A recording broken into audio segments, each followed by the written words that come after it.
energy stored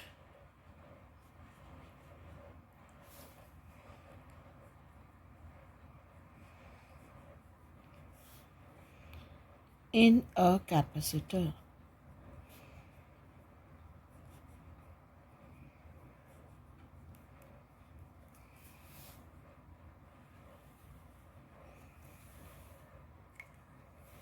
Now, in the process of charging, charge is supplied bit by bit. At any stage of the charging, there is a potential difference between the plates. And in order to transfer additional charge, work must be done due to this potential difference. Let the work done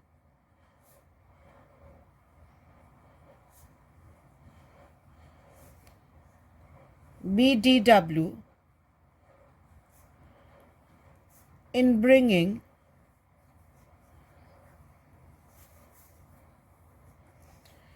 an additional charge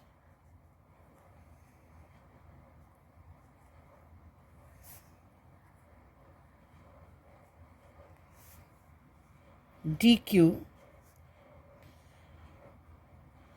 over the capacitor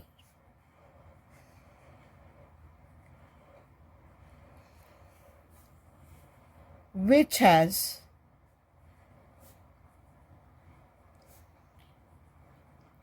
already acquired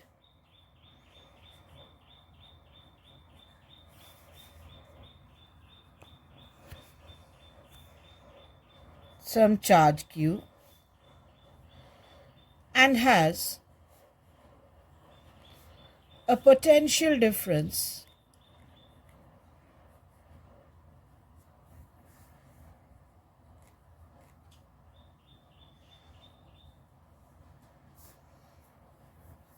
of V equal to Q by C. So, to bring 1 coulomb charge, my work done is potential. To bring dq coulomb charge, my work done is V dq. So dW is equal to V dq. Now to get my total work done to bring Q charge, I have to integrate it from 0 to Q.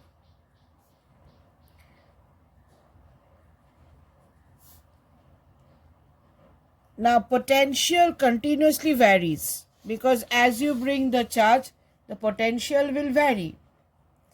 So this can be written as 0 to Q. Potential is Q by C. Potential is Q by C into dQ.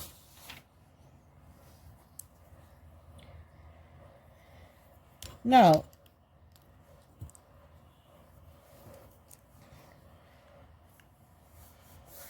this is equal to 1 by C integration 0 to Q, Q dQ.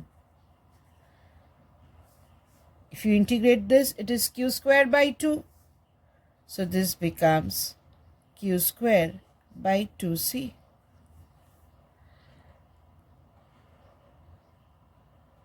As the work done is the energy stored in a capacitor,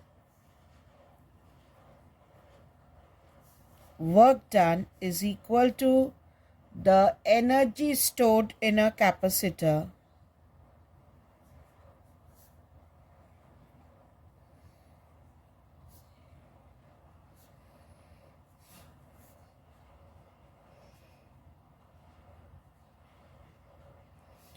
Therefore, we can say that the energy stored in a capacitor is half Q square by C. Q can be written as CV.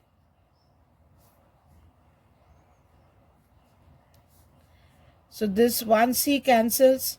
It is half CV square, or it can be written as, if 1 CV, this can be written as half CV into V. Now Q equal to CV, so this can be half QV. So potential energy can be Q square by 2C. It can be half CV square. It can be half QV. Now, if we can draw a graph of voltage and charge while it is getting charged for the capacitor,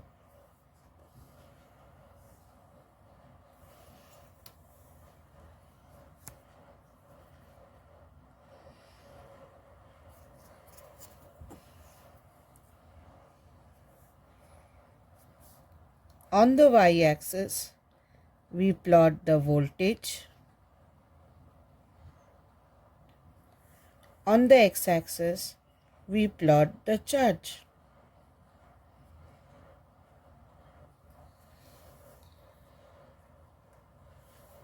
Now, since Q equal to CV, the graph takes a linear nature.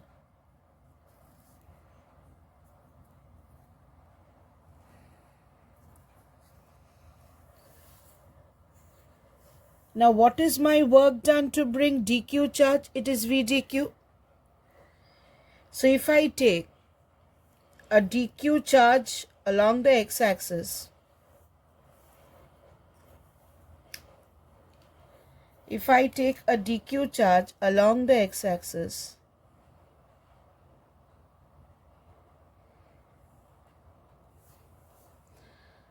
this is dq. We assume dq is so small that this is almost a rectangle. The potential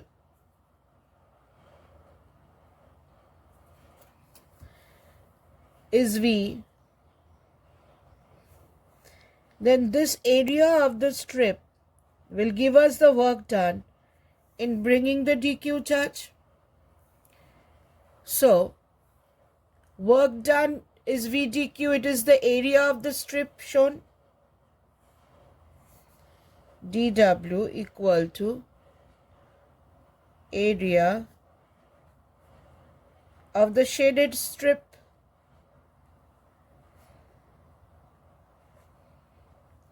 It is the area of the shaded strip. Now, if we want to find the total work done in charging the capacitor fully, say we want to charge the capacitor fully by giving a charge Q, then the full area of the graph will give us the work done. So the full area will give us the work done. So the total work done is half, if this is Q, and this total potential is V.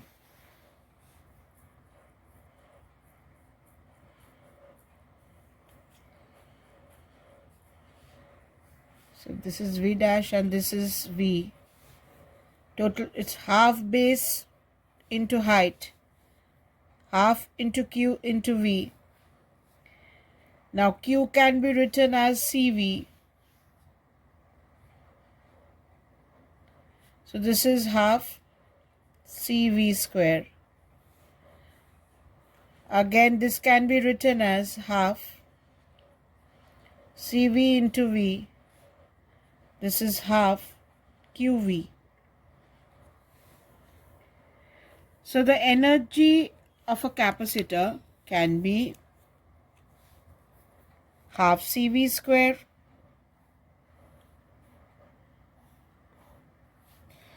half QV or it can be written as Q square by 2C. Now, in case you are asked, what is the energy density? Energy density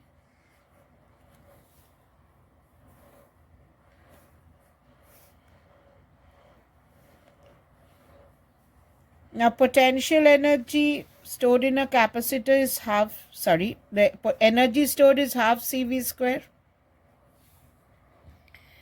Now if it is a parallel plate capacitor,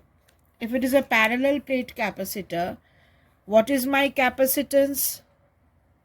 It is Ka epsilon naught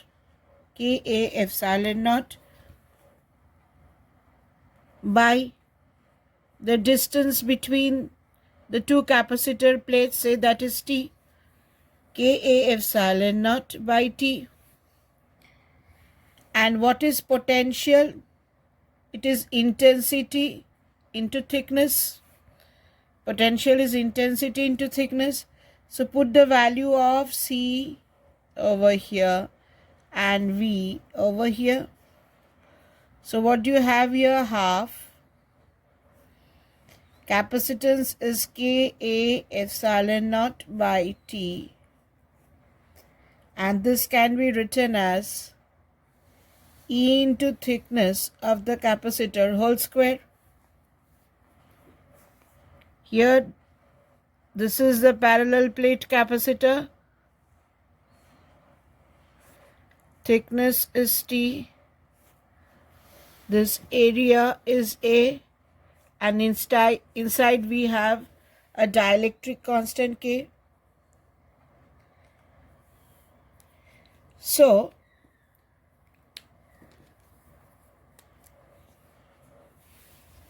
this can be written as, now energy density is energy per unit volume. What is the volume of this capacitor? Volume is, say, area into thickness.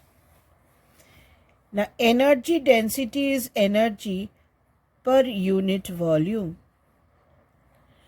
So this is U by A into T. So this becomes, put the value of U.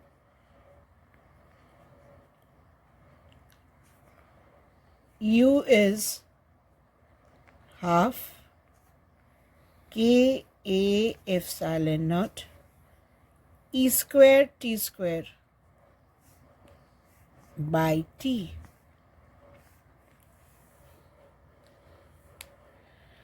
Now 1 T cancels from here, 1 T cancels from here. Area cancels. So what is my energy density? If you take K common, it is half epsilon naught E square.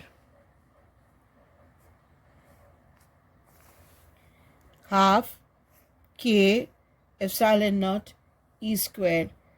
This is the energy density of an electric field. Of course, here we have assumed that the electric field is uniform.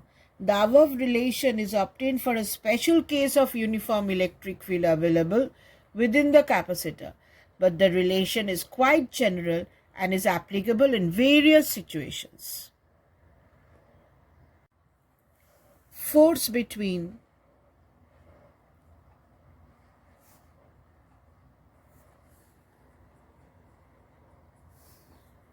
the plates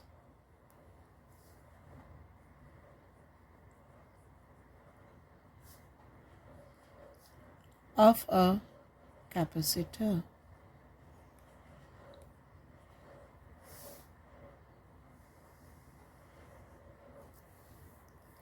Now we have two capacitor plates.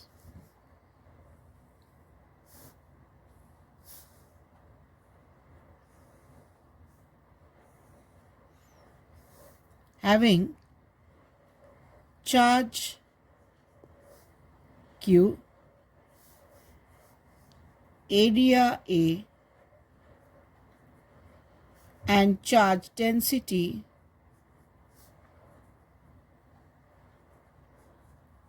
sigma equal to Q by A.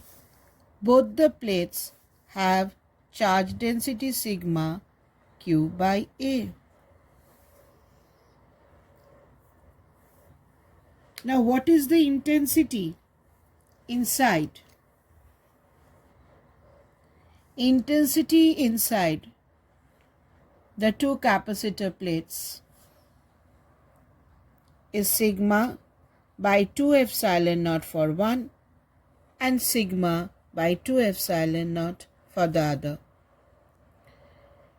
And if there is a dielectric, then in the denominator we will have a K. Now what is intensity? It is a force on 1 coulomb charge, right? It is the force on 1 coulomb charge. Now intensity due to one plate. Say this is intensity due to one plate is sigma by 2 epsilon naught.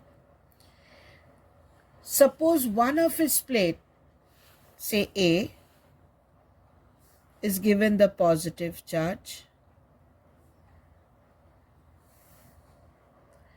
It produces an electric field E1. This charge produces an electric field, say EA. Due to one plate, it is sigma by 2 epsilon naught. And intensity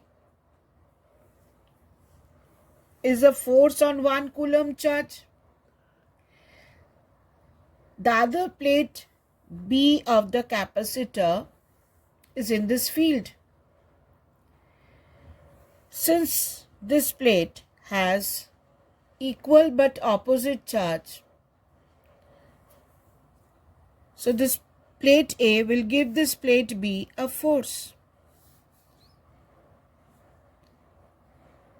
The plate B of the capacitor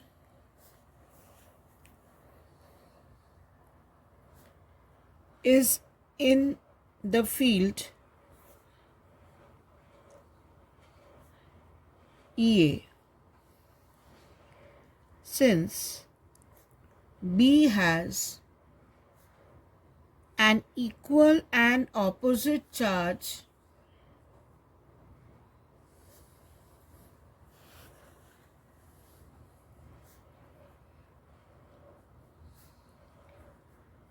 of plate A, it will experience a force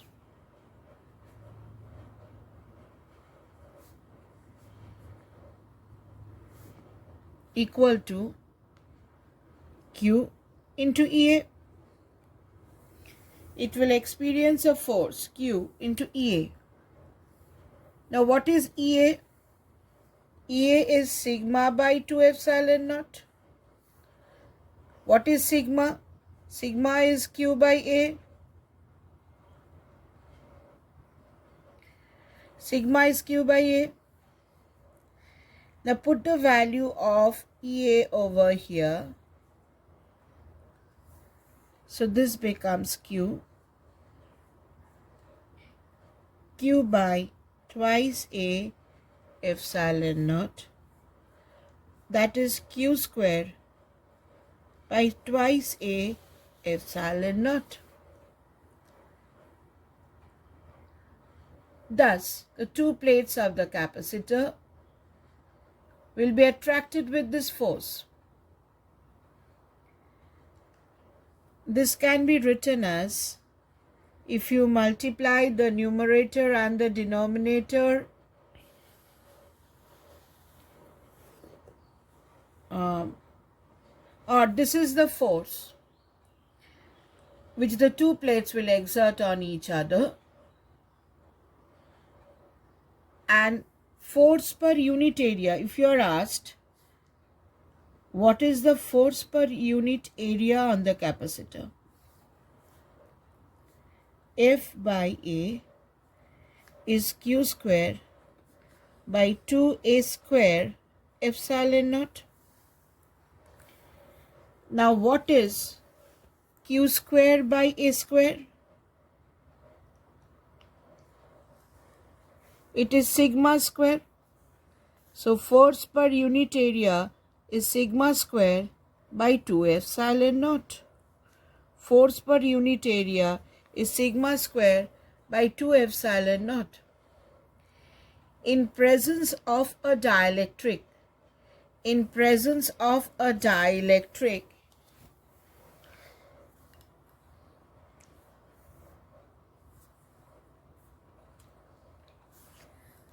in presence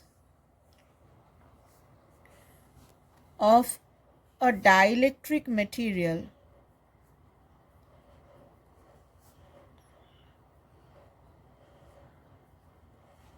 the force which one plate